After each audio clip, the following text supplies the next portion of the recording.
Hello, everyone. In this video, I'm going to be going through the spinal cord and spinal nerves as the kind of last portion for the lab that you'll need to learn regarding the nervous system. Previously, there was posted videos for the brain and cranial nerves. Now we're going to get to the other part of the CNS and PNS, which is the spinal cord and the spinal nerves. So we can start with some of the parts of the spinal cord. This is a microscope slide of the spinal cord, but it shows a lot of the features very, very clearly. And you can see we've got some of the terms posted here. Okay. As far as rootlets go, we'll definitely get into what that looks like. You'll notice for each slide, it's the same picture, but just different aspects are going to be highlighted. So I'll focus on that for you. The spinal cord is kind of opposite of the brain as far as these first couple things, gray matter versus white matter. In the brain, we know that white matter is in the center, or in the structures we would call the medulla, and then gray matter is in the cortex. But if we look at the spinal cord, gray matter is actually in the medulla for the spinal cord, and white matter is on the outside in the cortex. This is exactly opposite in the brain. So we see gray matter here, white matter, and this is the whole structure is the spinal cord, and we can see part of the nerves coming off here. Next picture, we actually can separate out the gray matter into horns, and they kind of look like horns. This looks like an upside down butterfly to me, but there are horns or projections in here. So how the spinal cord is oriented, this is the dorsal or posterior portion, and then this is the frontal or anterior portion.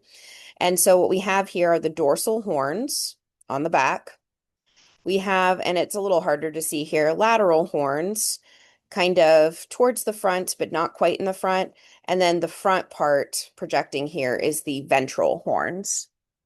These can also be called posterior and anterior horns. So you'll see, kind of both terminology used, and you can use either terminology. Next structure, we've got the central canal right here, this very small opening, this hole. It actually is a canal that runs through the entire spinal cord, and it is contiguous with the ventricles of the brain, so that when cerebral spinal fluid flows through the ventricles, it eventually flows through the spinal cord through the central canal. Surrounding the central canal is some gray matter that we haven't really classified its name, and that is going to be called the gray commissure, which is surrounding the central canal. Still have the gray matter horns throughout here as well. So what we're missing a little bit here, and I try to give you those terms. The rootlets, these dorsal and anterior rootlets, these are the pieces kind of coming off of the spinal cord here. Rootlets just it's kind of the same thing as saying the root of the spinal cord that's coming off of it, but they're tiny little pieces that kind of gather together. So these areas are the rootlets.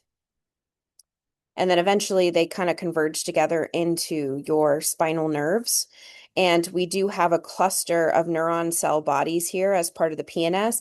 And this is only in the back of the spinal cord, which is why we call it the dorsal root ganglion on the back, here and here. And then this would be the anterior root. There's a few features. This slide's really busy, but it is showing a model of the spinal cord, right? Present with all of its meninges, protective coverings. It's got the nerves coming off of it, and it's also got the bones. So this is a really useful model, especially labeled, but you could see it not labeled on an exam. And it's very useful to show us the meninges, so the different layers that surround the brain and spinal cord, in this case, the spinal cord, and even bone. So this is vertebral bone here. And we know that the first layer that we're going to see of the meninges is dura matter, highlighted here. The next layer that is next to dura matter is arachnoid matter. And then we have pia matter, which actually touches the spinal cord. So these are the meninges. It looks a bit different in the brain, so make sure you go back to that previous PowerPoint and study it, how they look in the brain. So now we're going to get into spinal nerves. And we do break apart the spinal cord into different portions, and they kind of coincide with the vertebrae that we've already learned. So you have cervical nerves, which we would call kind of a grouping of them, the cervical plexus. You have thoracic nerves, okay? Um, and again, you're going to have certain branches coming off of it, which we will talk about. You have lumbar ones, sacral, okay, and even coccygeal nerves. And there's going to be some branches coming off of each of these. We can only see a few kind of up in here. So we've got cervical plexus is going to have be a branch, a group of them. Brachial plexus is going to be a branching group of them going to the arm. You've got lumbar plexus going to the lower back and legs, and you've got a sacral plexus also going to the legs. So there's a few different what we would call plexi, which are groups of nerves, and you'll have to know some of the individual nerves in those groups. All right, so first we can look at the cervical plexus. Cervical plexus, you can see kind of encompasses these first four cervical nerves, C1 through C4. And there are a few, ones that are branching off of it that you may be expected to know. So um, we'll take a look there and see if we've got those terms. And we may not even have those terms that you actually need to know fully for those. So let me go ahead and just double check your lab list real quick before I continue. Let's double check that.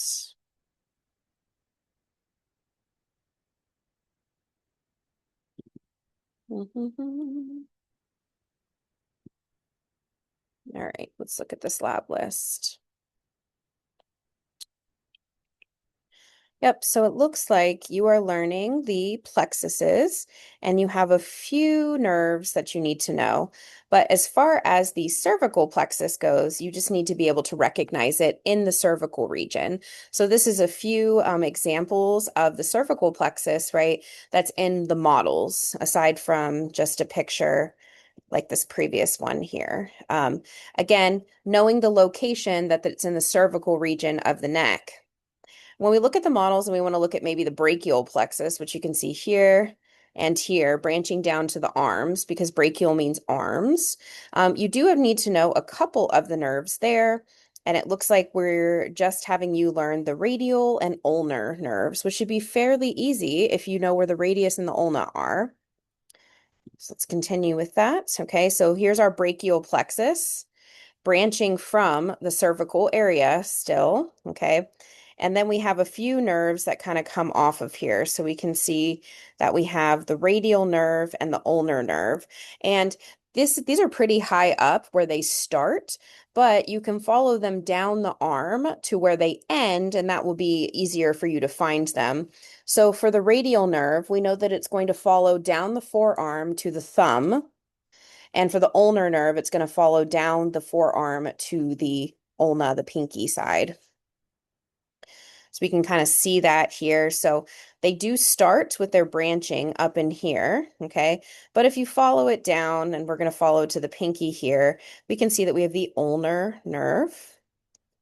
And then if we want to follow maybe the radial nerve here, and we can see it a little bit thicker up here, and we can see the ulnar nerve here, follow it down all the way as it branches towards the thumb side. So that's our radial versus ulnar nerve. You just need to know what side of the body you're on for where those bones are.